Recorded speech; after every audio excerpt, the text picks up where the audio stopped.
Както може вече сте разбрали от заглавието, днес ще ви покажа каква козметика взимам с мен за пътувания. И ако искате да видите какво се крие в тези два несера, продължавайте да гледате.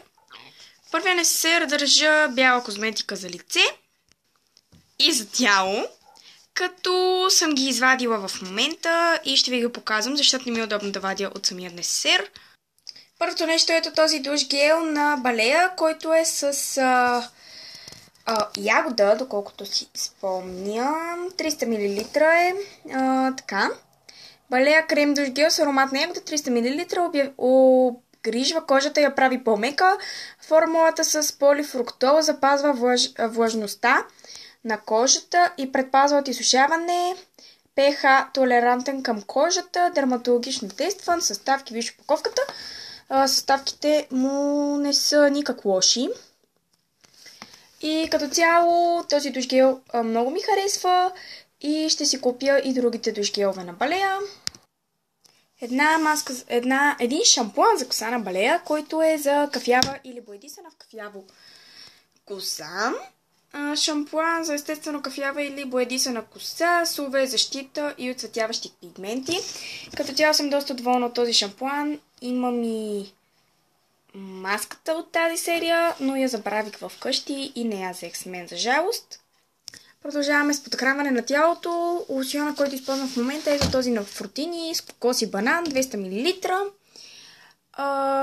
Сега ще фокусира камерата. Фрутини лосьон за тяло, кокос и банан, съдържа естествен екстракт от кокосово масло и витамин Е. Като цяло много хубаво мирише, омекотява кожата и съм доволна от него. Продължаваме след този гел пилинг на Балея, който е с какво беше? Плодова киселина.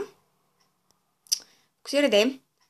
Балея Young Soft Plus Care, измиващ гел за лице с плодова киселина. Много съм доволна от този продукт. Той е 150 мл. И като за мен не е подходящ за ежедневна употреба. Продължаваме с продукта, с който си премахвам грима. Той ще свърши всеки момент. Но това е тоник на Гарниер с екстракт от зелено грозде, който е 150 мл. И определено ще си купи отново, защото много добре премахва спиралата ми. И съжалявам, че ще свърши всеки момент. Продължаваме с няколко неща, които обичам да държа с мен при самото пътуване, но и след това ми трябват. Като първите две са против изпотяване. Това са дезодорантът и ролонът на Nivea и Rexona, от които съм доволна, вършат си работата. Продължаваме с дезинфектантът на Jumbo и кремът ми за ръце на BioFresh Yogurt of Bulgaria, който е с йогуртово мляко и натурално розово олио. Няколко продукта за уста, като тук са спреят ми за уста на Jumbo, дъвките ми на Orbit White, това е вазелинът ми на Жени, който сега ще отворя. Вътре изглежда ето така, само да ми фокусира камерата. Така. Тук имам една кутийка, която е от Jumbo и е много сладка, защото си има собствено огледалце. И да, в момента снимам с телефона, защото камерата е у нас. Това е балсамът ми на Хималая, Strawberry Shine, от който съм много доволна. И тук имам едно приближаващо и смаляващо най-обикновено зелено огледалце. Винаги с мен нося сухи и мокри кърпички. И последните две неща са за уста, като тук съдържам четката ми за зъби, която е на Colgate и е най-обикновена оранжева четка за зъби. И това е гелчето ми, което се слага всяка вечер и то е на марката Pale Drops Beauty Sleep. Това е кремче за стягане на венците и избелване на зъбите, което много ми харесва и мисля да направя отделен клип, посветен само на него. Beauty Sleep. Малко позабърсах плота, на който снимам, защото се беше изцапал от нещо. И продължаваме с несерчето, в което държа декоративната си козметика. Като вътре той изглежда ето така.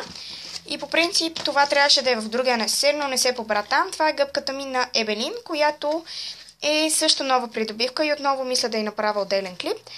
Тази част е за подобряване на кръвообращението, тази част е за ексфолиране. Започваме с гримовете, които нося.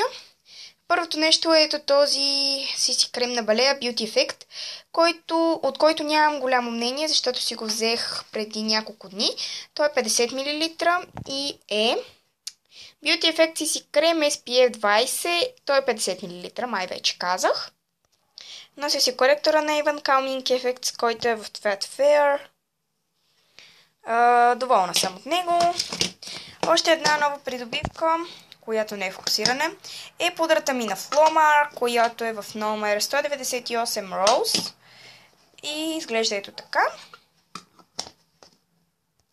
Нося си сетът за вежди на Essence, Eyebrow Stylist Set. Нося си гелочната линия на Rimmel, която ми е подарък от най-добрата ми приятелка, за което и благодаря много. Да, Нани, споменахте в клип. Тя е в номер 001 Black 4237 и към нея си има и четчица. Нося си спиралата на Essence I Love Extreme Crazy Volume Mascara, която е сравнително нова придобивка също, но имам горе-долу от към 2 месеца. Продължаваме с нещата за устни, които този път далеч не са толкова много. Това е балсамът на Lavera Bio, който си купих по препоръките на Тамелина 89. Той е за чувствителни устни, ми оставя съвсем малко да го изхъбя. Аз не искам да свършвам. Едно ярко-розово червило на Avon от серията Color Trend, който си взех само защото вчера имахме изява и танцувахме Дунавско хоро. Той е в цвят Passion и е много интересен розов цвят. И за това червило си взех и ето този гланц на Belle от серията Maya Flow, който е в номер 03. Също така тук си нося и едно парфюмче на Rosa в България, което отново не се събра в другия несесер. Нося си миглоизвивачката ми от Oriflame и четките, които нося са ето тази пухкава четка за нанасяне на руж или пудра. Гребенчето ми за вежди, което е малко щупено и трябва да си взимам ново. И в ето тази опаковка си нося четката за фондютен или в моя случай BB крем и ето тази изкосена четка. Това беше клипът от мен, надявам се да ви е харесал. Също така искам да ви кажа, че ако някой продукт ви е станал интересен, ми пишете долу в коментарите, за да му направя ревю в канала. И също така искам да ви кажа, че може долу в коментарите да ми пишете и за клипове. И да, също така искам да ви питам дали искате да направя клип въпроси и отговори. И ако да, ми задавайте въпроси долу в коментарите. И също така искам да ви попитам дали искате да има giveaway, защото си мислех да правя. И това беше от мен за сега. Надявам се клипът да ви е харесал. И ще се видим в следващия клип. Чао!